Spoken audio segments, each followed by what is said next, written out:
할렐루야, 박희정 목사입니다. 추운 날씨에 지난 한 주간 다들 잘 지내셨습니까? 2022년 12월 25일 오늘 또 주일은 또 성탄절 주일입니다. 성탄절 주일에 풍성한 은혜교회 인터넷 줄 예배 오신 사랑하는 형제 자매님들을 주님의 이름으로 환영합니다. 여러분 잘 오셨습니다. 이 시간 치유의 시간, 회복의 시간, 생명의 시간, 기적의 시간, 자유의 시간 되시기를 주님의 이름으로 축원합니다. 자, 하나님의 말씀, 하나님의 살아있고 능력 있는 말씀 나누기 전에 우리 잠깐 기도하겠습니다. 사랑과 은혜가 풍성하신 하나님 아버지, 거룩하시고 위대하신 창조주 여호와 하나님 아버지, 이 시간 저희와 함께 하시면 감사합니다. 이 시간 저희 안에 계신 성령 하나님께서 하나님의 살아있고 능력 있는 말씀을 통하여 저에게 말씀하실 때 아멘으로 응답할 수 있는 믿음을 허락하여 주시옵시고, 아멘으로 응답할 때마다 살아있고 능력 있는 하나님의 생명의 말씀이 우리 삶의 현장의 실제적인 문제들을 해결하는 치유의 시간, 회복의 시간, 생명의 시간, 기적의 시간, 자유의 시간 되게 하여 주시옵소서. 주님 감사합니다. 주님 사랑합니다.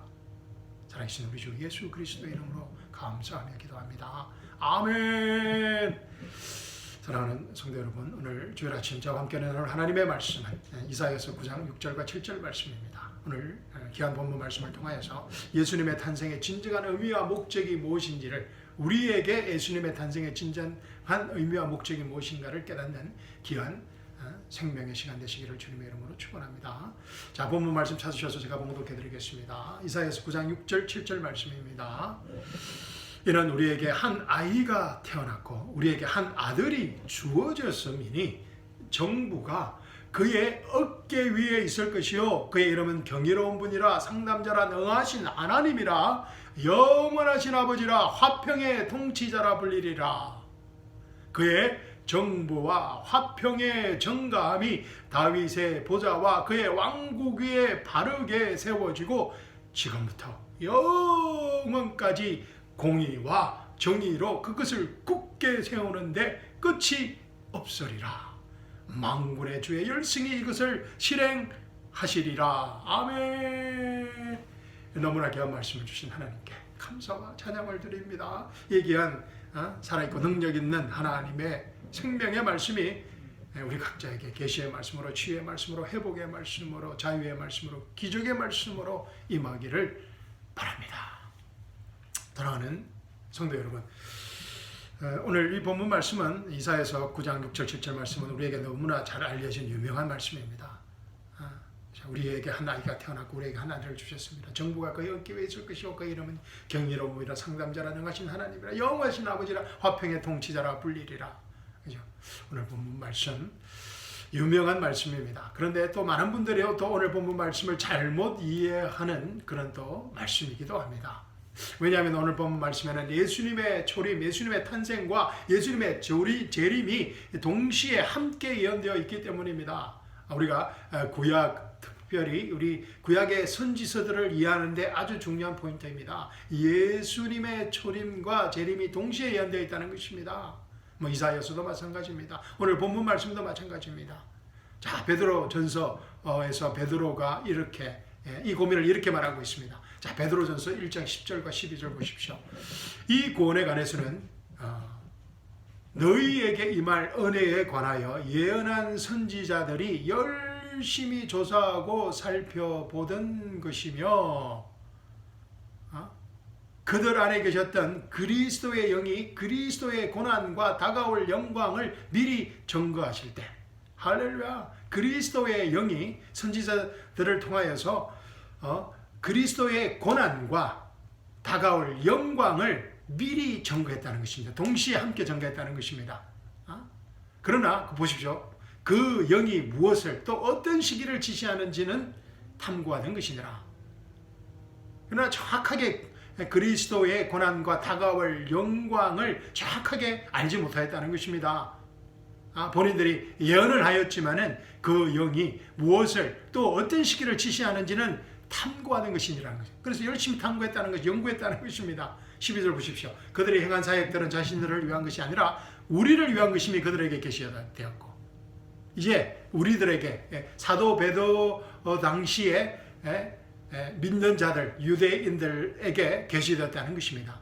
그리고 이것이 하늘로부터 보내신 성령으로 너희에게 복음을 전한 자들을 통하여 너희에게 이제 전해졌으며 천사들도 살펴보기를 간절히 바라는 것들이니라. 이 계시는 천사들도 알아보기를 살펴보기를 간절히 원했다는 것입니다. 근데 이런 그리스도의 고난과 다가올 영광에 대한 그 구체적인 계시들이 사도 베드로에게 임하였다는 것입니다. 그래서 그 구원에 관해서 지금 핍박받는 구원받은 믿는 유대인들에게 지금 이거를 쓰고 있다는 것입니다.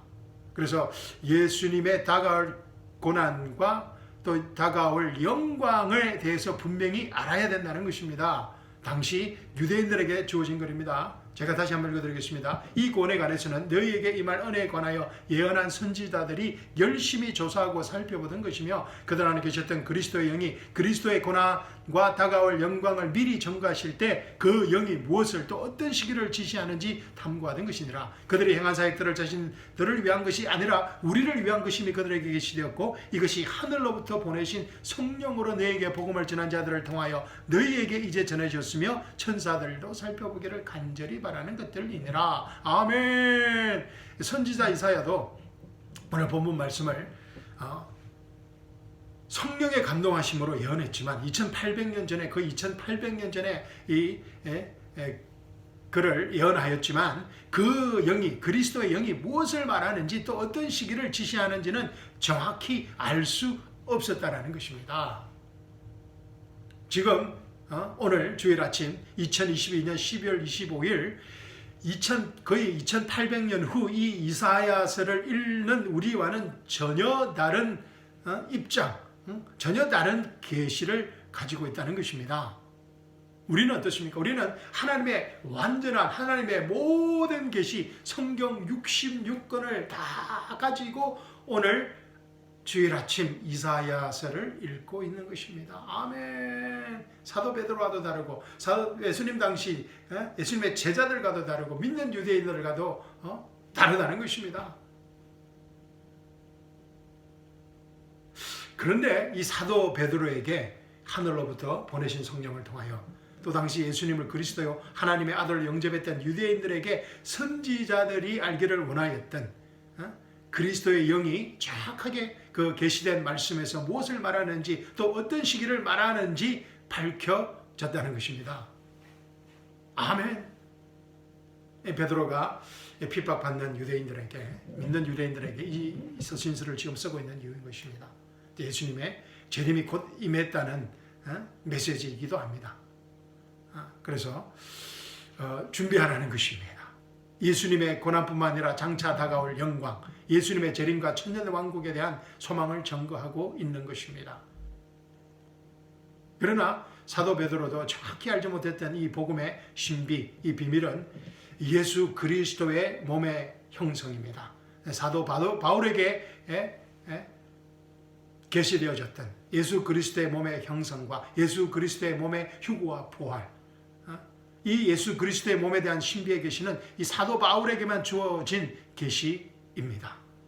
우리에게 주어진 하나님의 은혜의 경륜의 복음인 것입니다. 이 예수 그리스도의 몸에 관한 신비의 계시는 사도 베드로에게도 주어지지 않았던 그런 계시라는 것입니다. 우리에게 주어진 할렐루야.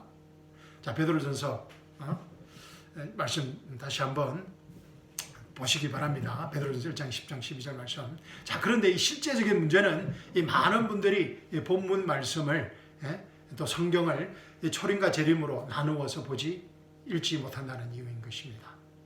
오늘 본문 말씀을 읽고 나서 이게 뭐지? 라는 생각이 드는 이유입니다. 예수님의 초림과 재림이 이 오늘 본문 말씀에 동시에 예언되어 있기 때문입니다.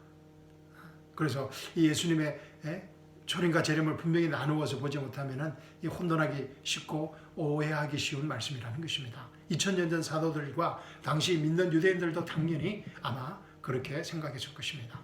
메시아이신 왕이신 예수님이 오셨는데 메시아의 왕이신 예수님이 오셨으면 예수님이 정말 그 메시아라면 예언서에 기록된 책들에 수없이 예언되어져 있는 이 정부, 이 하나님의 왕국이 회복되어져야 하는데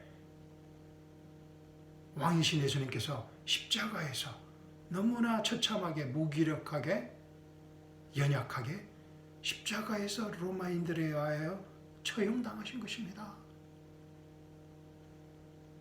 지금도 21세기 유대인들이 예수님을 메시아로 받아들일 수 없는 이유인 것입니다.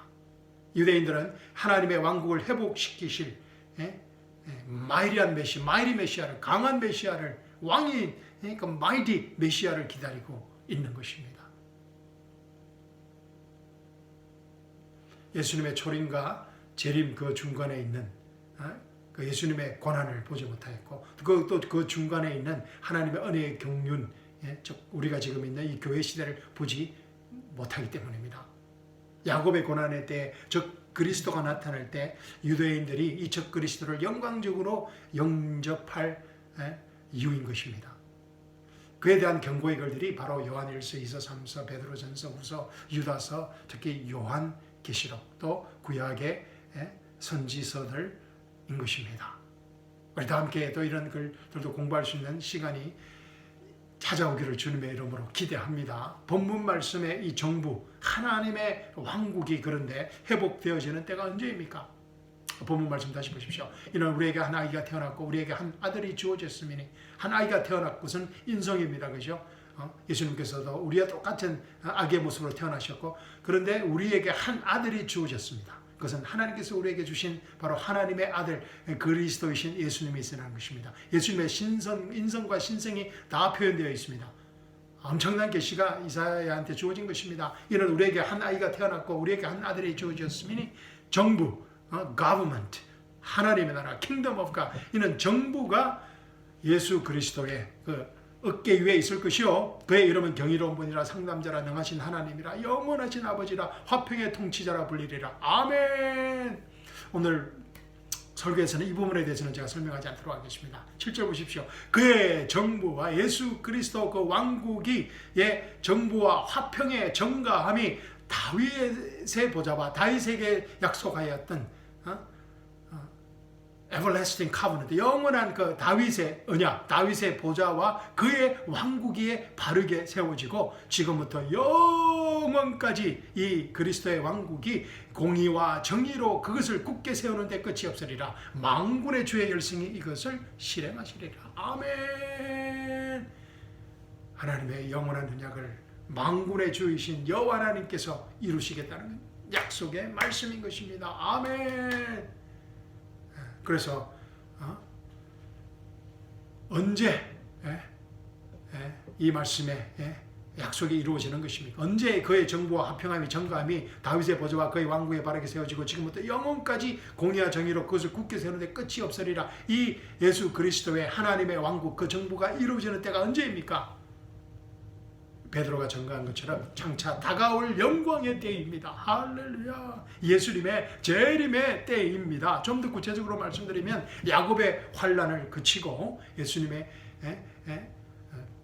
십자가에 죽으시고 묻히시고 부활하시고 또 성천하시고 그리고 또 이제 교회의 몸이 지금 형성되어지고 또 그래서 예수 그리스도의 몸이 이 교회가 휴거되고 나서는 이제 야곱에 대한 환란이 있다고 다니엘서나 에레미야서 구약의 선지자들이 예언하고 있습니다. 우리가 70주라고 그러죠. 70th week, 7년 대한 환란. 지금 69주가 지나고 지금 마지막 주 한 주가 남았다고 아마 들어보셨을 것입니다. 그래서 야곱의 환란을 거치고 이제 세상의 모든 민족들이 심판이 이루어집니다. 대환란 이후에. 그리고 천년 왕국이 시작될 때 바로 이 왕국이 이루어진다는 것입니다. 이사야서 오늘 본문 말씀이 성취되어진다는 것입니다.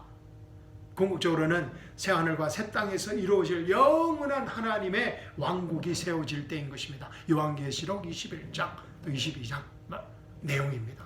물론 하나님께서 구약의 선지자들을 통하여 이런 구체적인 계시들을 계속해서 말씀하셨습니다. 그래서 우리가 선지서들을 공부해야 하는 이유인 것입니다. 저는 지난 2년간 지금 선지서들을 공부해오고 있습니다. 아직 너무 어렵지만 하여튼 기회가 될 때 이 선지서들을 공부할 수 있는 기회가 있기를 주님의 이름으로 축원합니다. 그래서 우리가 구체적인 계시들이 이런 구약의 선지서들에 예언되어 있습니다. 이사야서도 마찬가지입니다. 그러나 구슬이 서말이라도 이 깨우야 보배라도 하듯이 이 모든 계시들을 깰 수 연결할 수가 없었던 것입니다. 그래서 탐구했다고 하였습니다. 베드로는 이 선지자들이. 근데 그 계시들이 이 베드로에게 임하였다는 것입니다. 예수님의 고난과 다가올 영광에 대한 구체적인 계시가 베드로에게 나타났다는 것입니다. 구설 서말되는 구설을 깨웠다는 것입니다. 마침내 예수님께서 이 땅에 인간의 육신의 몸으로 오셔서 예언된 대로 선지자들이 예언한 계시들이 구체적으로 점진적으로 이루어지기 시작한 것입니다. 할렐루야. 그런데 이 문제는 이 예수님을 메시아로 하나님의 아들로 영접하지 않는 대부분의 유대인들이 의 문제입니다. 왜냐하면 여러 가지 이유가 있겠지만 유대인들은 예수님의 초림과 재림을 같이 보고 있지 않기 때문입니다. 초림과 재림, 고난과 영광을 나누어서 보지 못한다는 것입니다. 더 근본적인 문제는 이 초림과 재림 사이에 있는 하나님의 은혜의 경륜의 시대를 보지 못하고 인정하지 않는 것입니다. 멸시한다는 것입니다. 초림과 재림 사이에 있는 지금 2000년 이상 이 은혜의 복음의 시대를 보지도 못하고 또 인정하기도 싫어하는 것입니다. 왜냐하면 예수님의 초림과 재림을 같이 보기 때문입니다. 예수님의 초림과 재림을 큰 산이라면 이 중간에 있는 이 하나님의 은혜의 복음의 경륜의 시대를 보지 못한다는 것입니다. 예수님의 고난과 예수님의 장차 다가올 영광을 나누어서 보지 못한다는 것입니다. 유대인들은 아직도 예수님이 오시면은 영광, 고난도 받고 영광을 동시에 이룬 그를 메시아를 기다리고 있다는 것입니다. 그러니까 신약을 인정할 수도 없고 또 구약을 잘못 이해하고 있는 것입니다. 정말 심각한 문제는 이런 오류를 많은 신학자들과 목회자들이 또 그래서 크리스찬들이 범하고 있다는 것입니다. 저도 오랫동안 그랬습니다. 그래서 솔직히 이 구약 특히 선지자들을 아무리 읽어도 잘 이해할 수 없었습니다. 그래서 하나님의 말씀을 우리가 바르게 나누어서 보아야 한다고 사도 바울이 전거하고 있는 것입니다. 디모데후서 2장 15절 말씀입니다. 내가 진리의 말씀을 올바로 나누어 자신이 하나님 앞에 부끄럽지 않은 일꾼으로 인정받도록 공부하라. 진리의 말씀을 올바로 나누어야 한다는 것입니다. 할렐루야. 예수님의 고난과 장차 다가올 영광을 예수님의 초림과 재림을 분명히 나누어서 올바르게 볼 수 있어야 한다는 것입니다. 사실 이사야서는 유대인들에게 있어서 아주 중요한 책입니다. 지금도 마찬가지입니다. 인정하지 않는 부분들이 이사야서 53장 이런 부분들은 또 다르게 해석하지만 하여튼 유대인들에게 있어서 지금도 이사야서는 중요한 책입니다. 왜냐하면 이사야서에는 아브라함과 다윗에게 약속한 그런 언약들, 아브라함의 언약, 다윗에게 언약한 영원한 하나님 왕국의 비밀과 또 회복을 구체적으로 예언하고 있기 때문입니다. 이사야서는 이 메시아의 초림과 재림, 메시아의 고난과 영광이 함께 기록되어 있는 책입니다. 그래서 이사야서를 선지서들 중에서도 왕이라고 합니다. 이사야서를 또 이사야를 선지자 중에 왕이라고 합니다. 그러나 이를 이해하지 못하는 많은 신학자들이 또 목회자들이 이사야서 40장부터 66장까지 특별히 이사야서에서 빼버려야 한다고 주장하는 이유인 것입니다. 왜냐하면 이사야서 40장부터 66장까지는 이런 예수님의 초림과 재림, 특히 또 대환란, 또 하나님의 심판, 천년 왕국에 대한 계시가 나타나 있기 때문입니다. 그래서 이 신학자들이 이사야서 40장부터 66장까지를 선지자 이사야가 쓴 것이 아니라 몇백 년 후에 다른 사람이 첨가한 글이라고 주장하는 이유인 것입니다.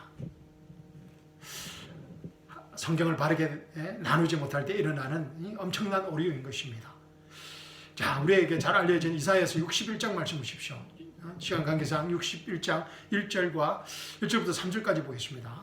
자, 주 하나님의 영이 내게 임하셨으니 이는 주께서 내게 기름을 부어사 온유한 자에게 기쁜 소식들을 전파하게 하셨습니다. 그가 나를 보내시면 마음이 상한 사람들을 싸매고 포로된 자에게 자유를, 갇힌 자에게 감옥이 열림을 선포하며 주의 기뻐하시는 해를 선포하고 우리 하나님의 복수의 날을 선포하며 모든 슬픈 자를 위로하고 시온에서 슬퍼하는 자들을 정하여 그들에게 제 대신 아름다움을 슬픔 대신 기쁨의 기름을 무거운 영 대신 찬양의 의복을 주어 그들로 주의 심으신 의의 나무들이라 불리게 하여 주께서 영광을 받으시려는 것이라. 아멘.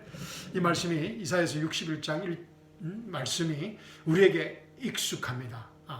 왜 그런가 하면은 그 익숙한 이유는 예수님께서 이 말씀을 누가복음 4장에서 인용하셨기 때문입니다.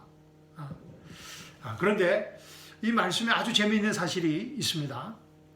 예수님께서 이 말씀 이사야서 6장, 61장 말씀을 통째로 다 인용하지 않으셨습니다.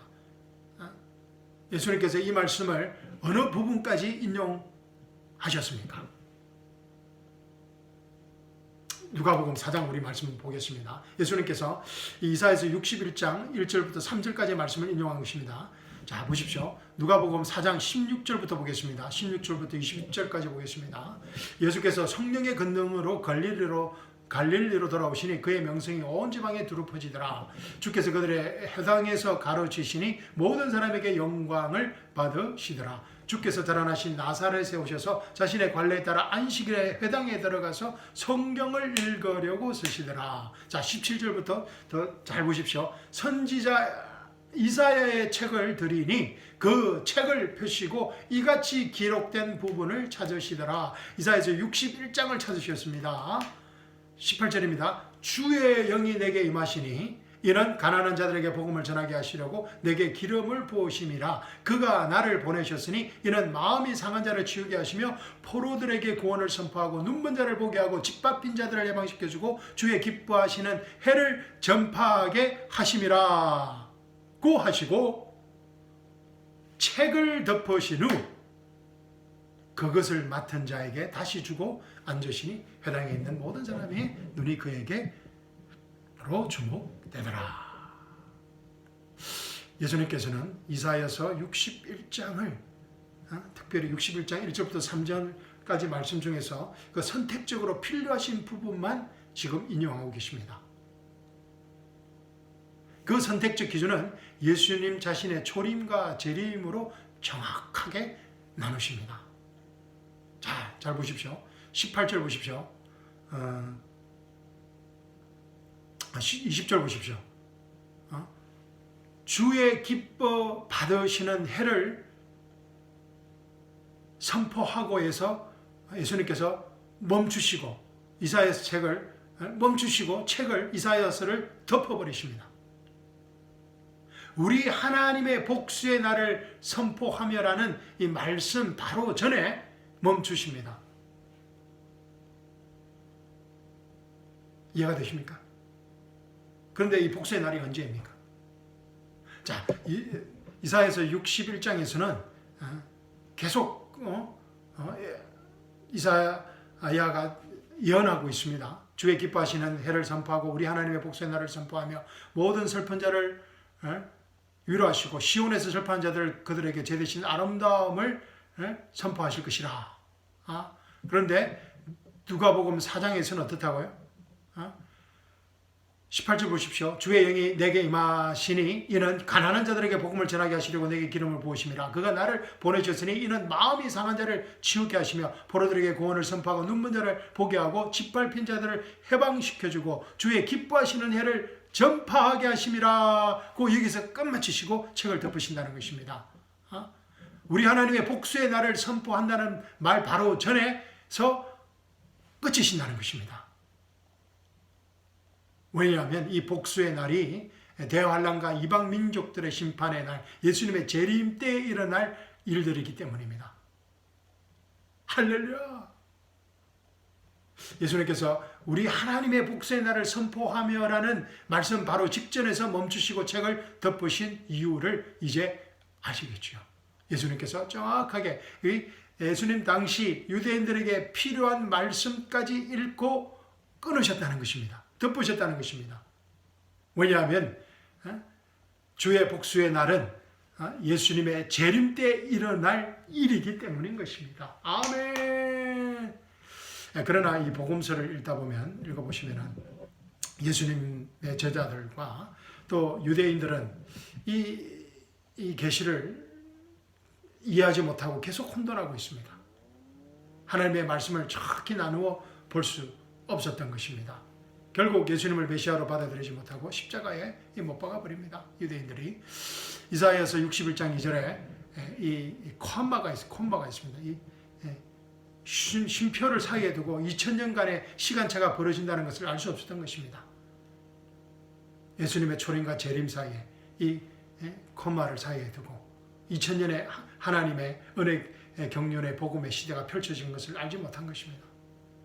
보십시오. 이사야서 61장 2절 보십시오. 주의 기뻐하시는 해를 선포하고, 그리고 칸마가 있습니다.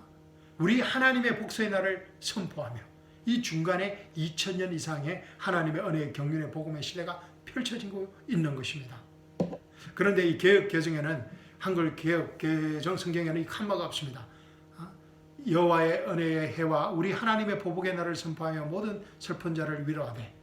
근데 킹제임스 한글 성경은 정확하게 칸마를 기록하고 있습니다. 이 칸마 사이에 벌어질 놀라운 사건이 바로 사도 바울에 계시된 하나님의 은혜의 경륜의 시대인 것입니다. 우리가 공부하고 있는 사도 바울의 서신서들입니다. 로마서이고 에베소서이고 골로새서, 빌립보서, 이런 데살로니가 전후서, 이런 바울의 서신서들입니다. 이 칸마 사이에 벌어지고 있는 놀라운 사건들입니다. 주의 기뻐 받으시는 해를 선포하고, 칸마, 쉼표가 있습니다. 칸마. 그리고 우리 하나님의 복수의 날을 선포하며. 예수님께서는 우리 하나님의 복수의 날을 선포하며 이 말씀은 인용하지 않으십니다. 왜냐하면 당시 유대인들에게 적용될 수 있는 그 하나님의 경륜이 주의 기뻐하시는 해이기 때문인 것입니다. 우리 하나님의 복수의 날은 예수님의 재림 때 이루어질 사건들이기 때문입니다. 이 사이에 일어나는 사건이 바로 하나님의 은혜의 경륜, 우리 이방인들에게 주어진 하나님의 은혜 복음의 신비의 계시인 것입니다. 아멘. 자, 에베소서 3장입니다. 제가 한번 읽어드리겠습니다. 1절부터 12절까지 제가 읽어드리겠습니다. 다 읽어드릴 수는 없고, 에베소 3장입니다. 이런 까닭에 나 바울은 너희 이방인들을 위하여 예수 그리스도의 죄수가 되었으니, 과연 너희를 위하여 내게 주신 하나님의 은혜의 경륜을 너희가 들었을진데, 이것은 그분이 계시로 내게 신비를 알게 하신 것이며, 내가 전에 간략하게 쓴 것과 같이 너희가 읽을 때 거기서 그리스도의 신비 안에 있는 나의 지식을 이해하게 되리라. 그것이 성령으로 그의 거룩한 사도들과 선지자들에게 지금 계시된 것처럼 다른 시대들에서는 사람들의 아들들에게 알려지지 아니하였으니, 이는 이방인들의 복음을 통하여 그리스도 안에서 공동상속자가 되고 한 몸이 되며 그분의 약속의 동참자가 된다는 것이니라. 아멘. 다른 시대의 믿는 자들에게는, 성도들에게는 알려지지 않았던 그 그리스도의 신비의 계시가 사도 바울의 그 계시를 통하여 선포되어졌다, 알려지게 되었다는 것입니다. 그 목적이 무엇이라고 6절에서 이방인들의 복음을 통하여, 우리들의 복음을 통하여 그리스도 안에서 공동상속자가 되고 한 몸이 되며 그의 약속의 동참자가 되는 그런 계시가 이방인들에게 나타났다는 것입니다. 그 복음의 신비가 사도 바울에게 주어졌고 우리에게 주어졌다는 것입니다. 7절 보십시오. 이로써 그분의 능력이 효과적으로 역사하신 대로 내게 주신 하나님의 은혜의 선물을 따라 내가 이 복음의 일꾼이 되었노라. 모든 성도들 가운데서 가장 작은 자보다도 더 작은 나에게 이 은혜를 주신 것은 이방인들 가운데 헤아릴 수 없는 그리스도의 풍요함을 전파하려는 것이라. 헤아릴 수 없는 그리스도의 풍요함이 사도 바울의 계시를 통하여 나타났다는 것입니다. 9절 보십시오. 또 예수 그리스도를 통하여 만물을 창조하신 하나님 안에서 세상이 시작될 때부터 감춰져 왔던 이 신비의 교제, 세상이 시작될 때부터 감춰져 왔던 이 신비의 교제가 무엇인지 모든 사람에게 알게 하려는 것이니, 이 세상이 시작될 때부터 감춰졌던 신비의 교제가 사도 바울의 서신서들에 나타나 있는 복음의 계시인 것입니다. 우리에게 주어진 계시인 것입니다. 로마서에 나타나 있는 것이고 에베소서에 나타나 있는 말씀들입니다. 10절 보십시오. 이는 이제 교회를 통하여 천상에 있는 정사들과 권세들에게 하나님의 다양한 지혜를 알게 하려는 것이라. 와, 우리가 받은 그 계시가 천상에 있는 정사들과 권세들에게도 알게 하려는 하나님의 지혜라는 것입니다. 아멘. 11절, 이것은 하나님께서 그리스도 예수 안에 우리 주 안에서 교회가 하신 영원한 목적에 따른 것이니라. 그 안에서 우리가 그분을 믿음으로 담대함과 확신을 가지고 나아가느니라. 아멘. 제가 여러분에게 이렇게 말씀을 전가할 수 있는 그 이유는, 확신을 가지고 전가할 수 있는 이유는 바로 그 안에서, 예수 그리스도 안에서 우리가 그분을 믿음으로 담대함과 확신을 가진 그 복음의 신비, 하나님의 은혜 경륜의 복음의 신비의 계시와 그 교제와 영원한 하나님의 목적을 계시를 받았기 때문입니다. 에베소서를 통하여서. 아멘. 사랑하는 성도 여러분, 사도 바울을 통하여 우리에게 계시되어진 이 하나님의 은혜의 경륜의 신비가, 이 하나님의 은혜의 경륜의 교제의 신비가, 하나님의 영원한 목적이 바로 2022년 예수님의 탄생의 진정한 의미와 목적인 것입니다. 할렐루야. 메리 크리스마스, 해피 할리데이. 이제는 뭐 해피 할리데이, 해피 홀리데이입니다. 그래서 또 크리스마스 시즌을 우리가 절기합니다. 또 절기지만 이 예수님의 탄생의 진정한 의미와 목적을 하나님의 은혜의 경륜의 복음 안에서 우리가 알고 깨닫고 믿어야 한다는 것입니다. 아멘. 우리가 지난 몇 달간 걸쳐서 공부하고 있는 로마서입니다. 로마서의 내용들입니다. 특히 로마서 1장부터 8장까지의 내용들입니다. 우리가 예수 그리스도 안에서 가지게 된 새 정체성, new identity입니다. 할렐루야. 예수님께서 십자가에 우리의 죄를 위해 죽으시고 장사 지내고 부활하시기 위해 이 땅에 육신의 모습으로 오신 이유인 것입니다. 그 말씀이 육신이 되어 우리 가운데 가심으로 우리가 그의 영광을 보니 아버지 독생자의 영광으로 은혜와 진리가 충만하더라. 이것보다 더 놀라운 신비의 계시를 우리가 가지게 된 것입니다. 사랑하는 성도 여러분, 본문 말씀 다시 보십시오.